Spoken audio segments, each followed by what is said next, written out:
আসসালামু আলাইকুম দর্শক, খুবই একটা মারাত্মক অন্যায় এবং কি বলবো, এটার ক্ষমার অযোগ্য একটা ঘটনা ঘটলো। একটি খবর নিশ্চয়ই আপনাদের দৃষ্টি আকর্ষণ হয়েছে, জানি না সবাই দেখতে পেয়েছেন কিনা বা জেনেছেন কিনা। মাদকের আসামি বিদেশে, পুলিশের ভুলে কলেজ ছাত্র কারাগারে। চিন্তা করেন, মূল যে আসামি সে বিদেশে, আর পুলিশ ঠিকমতো আইডেন্টিফাই না করতে পেরে একজন ভুল করে একটা কলেজ ছাত্রকে আটক করে আদালতের মাধ্যমে কারাগারে পাঠিয়েছে। এটা কোনো কথা? একজনকে কারাগারে পাঠানোর আগে কত রকম ক্রস চেকিং করা, পুলিশের নিজস্ব কিছু পারসেপশন আছে, কিছু বিশ্লেষণ আছে যে এরকম কাজটা কি এই ছেলেটা করতে পারে কি পারে না। না, এগুলোই দেখার তার সময় নেই। তার কাজ হলো ধরতক্তা মারো পেরেক, এই টাইপের কর্মকাণ্ড। আজকে এই কর্মকাণ্ডের কারণে আজকে একজন কলেজ ছাত্র সে কারাগারে, সে পরে জামিন পেয়েছে, সে মুক্তি পেয়েছে। কিন্তু এই যে তার একটা মানসিক যে সে জেল খাটলো, কারাগারে গেল, এর কি ক্ষতিপূরণ দিতে পারবে পুলিশ?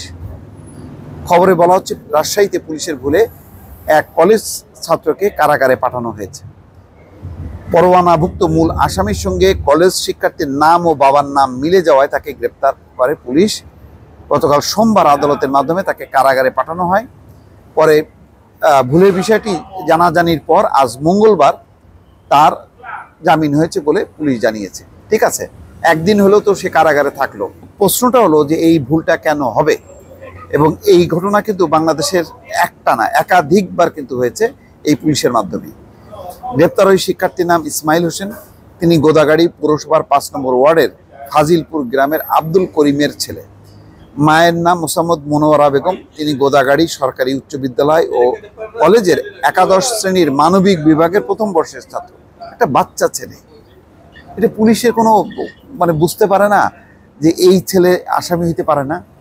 আমি এটা বুঝি না, মানে এত জ্ঞান বুদ্ধি কিভাবে লোপ পায়। অন্যদিকে মাদক মামলার পরোয়ানাভুক্ত আসামির নাম ইসমাইল হোসেন।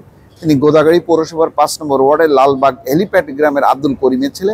মাতার নাম মোসাম্মদ বেলিয়ারা। পেশায় কাঠ মিস্ত্রি ইসমাইল মাদক মামলার আসামি হিসেবে কারাগারে ছিলেন। জামিন পাওয়ার পর এখন বাবার সঙ্গে ভারতের চেন্নাইয়ে অবস্থান করে কাঠ মিস্ত্রির কাজ করছেন। কোথায়? ভারতের চেন্নাই বসে আছে।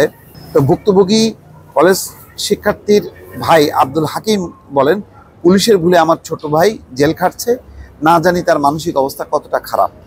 গত রোববার এশার নামাজের পর গোদাগাড়ি থানার এসআই আতিকুর রহমান আমাদের বাড়িতে আসেন। আমরা ভাইকে গ্রেপ্তারের সময় বলেছি আমার ভাই কোনো আসামি নয়, পরোয়ানার ছবি দেখাতে বলেছি, কিন্তু তারা কোনো কিছু না শুনে আমার ভাইকে গ্রেপ্তার করে নিয়ে যায়। চিন্তা করেন তো, ছবি মিলাও, আরও তো নানান রকম প্রমাণ করার উপায় আছে, সেইগুলোতে বললাম না, তাদের তো হাতে সময় নেই। আব্দুল হাকিম বলেন তার ভাই কোনোদিন মাদক গ্রহণ করেনি, তার নামে কোনো মামলাও নেই। তারা গোদাগাড়ি থানায় গিয়ে তথ্য প্রমাণও দিয়েছেন, মূল আসামির তথ্যও দিয়েছেন, কিন্তু পুলিশ তাদের কোনো কথা শোনেনি। অথচ পুলিশ একটু যাচাই বাছাই করলে সব পরিষ্কার হয়ে যেত। দেখেন, শুরুতে কিন্তু আমি সেই কথাই বললাম। তিনি বলেন ছেড়ে দেওয়ার কথা শুনে আজ রাজশাহী কেন্দ্রীয় কারাগারের সামনে অবস্থান করেছেন। তো ওসি বলছেন গোদাগাড়ি মডেল থানার যে নাম, বাবার নাম ও একই গ্রাম একই হওয়ায় এটা হয়েছে। আমরা যখন গ্রেপ্তার করি তখন ওয়ারেন্ট দেখেই গ্রেপ্তার করা হয়। ওয়ারেন্টের নাম ঠিকানার সঙ্গে মিলে যাওয়ায় গ্রেপ্তার করা হয়। পরে গতকাল আদালতে পাঠানো হয়। পাঠানোর পর পরিবারের মাধ্যমে জেনেছি তিনি আসামি নন। পরে তারা তাৎক্ষণিক আদালতে একটি প্রতিবেদন দেন। প্রতিবেদনের আলোকে আজ তার জামিন হয়ে গেছে। না, এইটুকুই যথেষ্ট না। আমার মনে হয় এইগুলির জন্য, এই যে একটা বাচ্চা ছেলে তাদের ভুলের জন্য যে জেল কাটলো, এইটার জন্য তাদেরকে জবাবদিহি করা উচিত পুলিশ কর্তৃপক্ষের, এবং এটা সিরিয়াসলি নেওয়া উচিত। দর্শক ভালো থাকবেন, আল্লাহ হাফেজ।